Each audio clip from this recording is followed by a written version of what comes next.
Yes, ready? Start.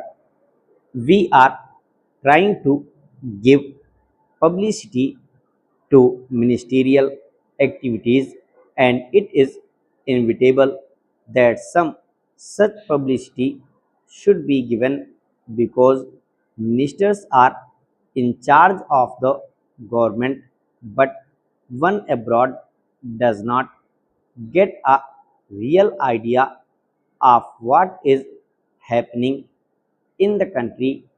I would like to suggest for the consideration of the External Affairs Ministry that they should send a fortnightly assessment of what is happening in India, written dispassionately, not to please a minister or to highlight something that he has done, but to give an objective assessment of what is going on in the country. In the old days, when the British government was in existence, such fortnightly reports used to be sent by various state governments, and I think a beginning can be made in that direction in this matter. The other point I would like to suggest is that publicity is a complicated and technical matter. The Foreign Service, as it is constituted today, does not have sufficient training in publicity.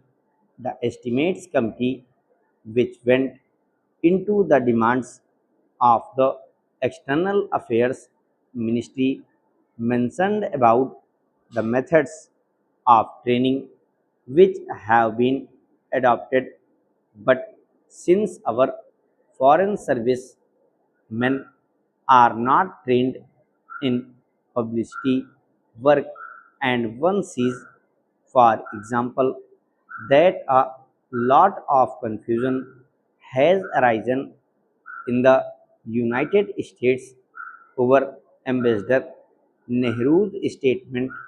I think the External Affairs Ministry might well set up a committee of members of parliament who are conversant with external publicity, and some newspapermen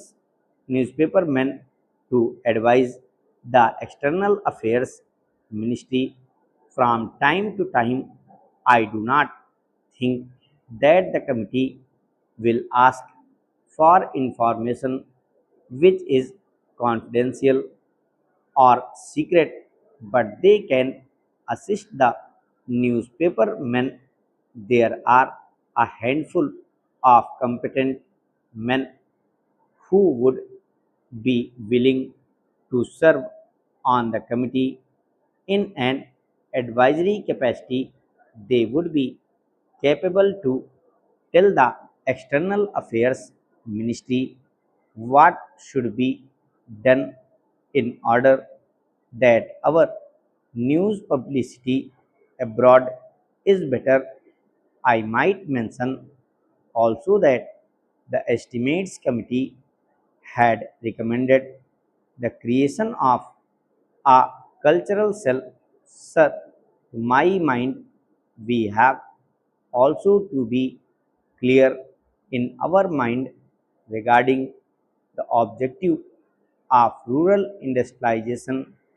Do we mean to have only diversification of rural economy, and are we going to have rural industrialization only in order to give some help to those who find themselves unemployed during a certain period of the year? Are we aiming at utilizing local resources and meeting local needs through diversification of rural economy, or have we a more fundamental objective in mind when we are trying to industrialize the rural areas? Without this, I am afraid rural industrialization will not be possible.